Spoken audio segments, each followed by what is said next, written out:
The names used to identify the parts of a knife have fairly obvious origins. We will use these terms throughout the rest of the series. This will help create a common language and act as a glossary for the anatomy of a knife. The common chef's knife is a great way to illustrate these terms. At first glance, we see the blade and the handle. Each of these can be labeled in greater detail. The blade has a tip, a middle section, and a heel.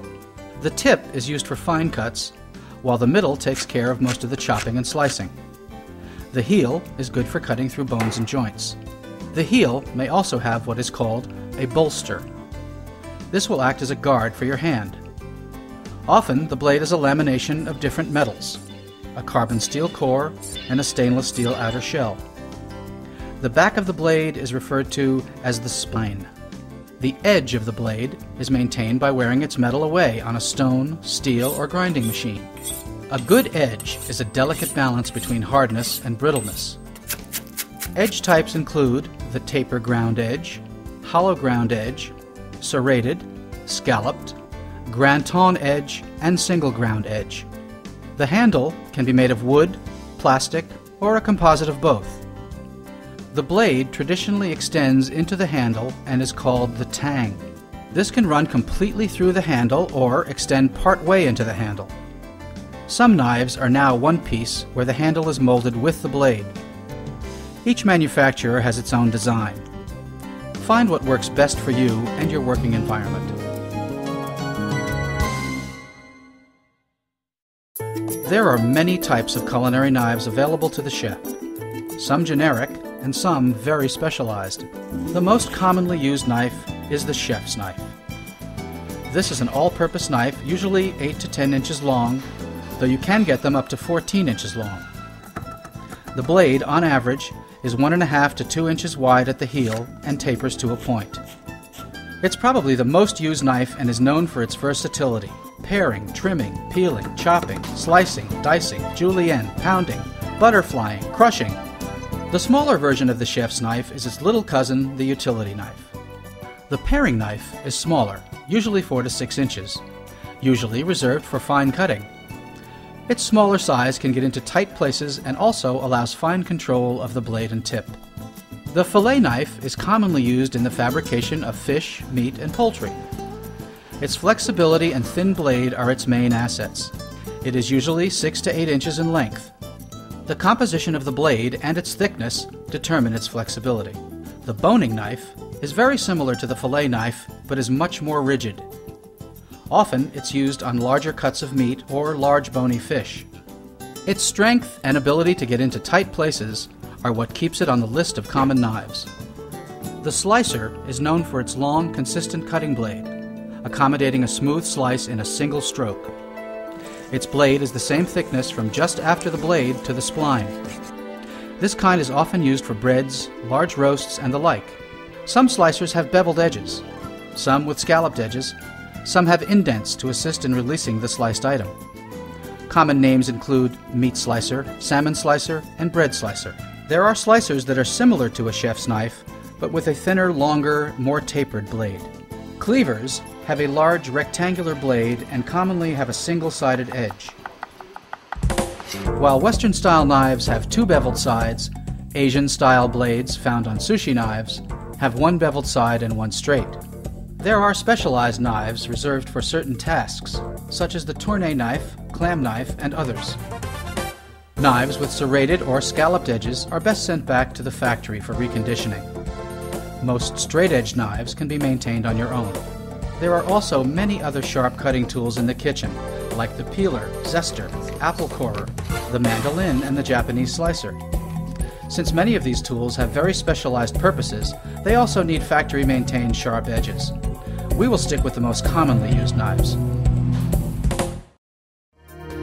Your cutting surface is also important and should be considered one of your tools.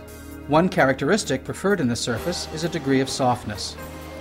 A blade used with ordinary pressure will cut slightly into the surface and not dull, while still cutting the product. After time, wooden cutting boards need to be replaned to get a smooth surface. On the other hand, a surface that is too smooth will make it difficult to control the product you're cutting. Certain plastic surfaces allow for better cleaning and are still soft. Today, many kitchens use color-coded cutting boards to reduce cross-contamination and keep the food safer during preparation. The most common material is wood. Cutting directly on a steel surface can quickly damage your knives, let alone being unsafe. Always remember your local sanitation codes when working with kitchen equipment. Finally, be aware of your workstation and its setup.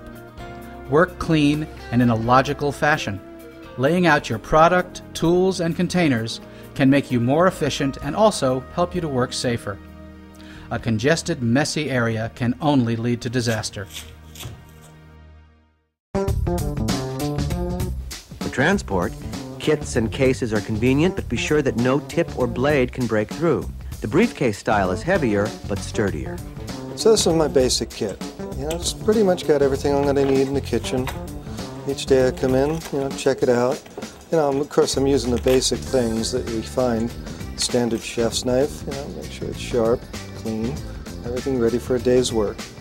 Used to have a heavy case, but it got a bit much to carry around for a while. Way back, we used to have these cases that, just things would fall out fairly easily. It just didn't have the stability and safety. So, pretty much what we need for daily work. Mixing spoons, steel, chef's knife, paring knife, whisk, fillet knife. Even got a slicer if I need. Don't usually use these too often, but I got measuring spoons, spatula, pliers for pin bones and a salmon maybe. My friend's got this really cool knife kit. It's got pretty much everything you'd ever need, all in one lightweight kit. It's got the sleeves on all the different knives, everything he needs. In a pinch, you can wrap your knife in a cloth, or you can make a sleeve of paper for it, as demonstrated by Chef Richard Zack.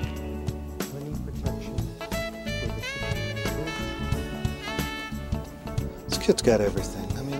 Beautiful paring knife, nice, strong, sturdy boning knife.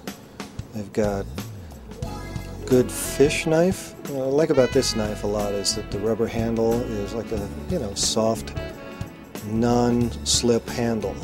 Real good to work with over time. It's got this great Japanese slicer. It's one of the side slicing. It's like a sushi knife. The thing is incredibly sharp.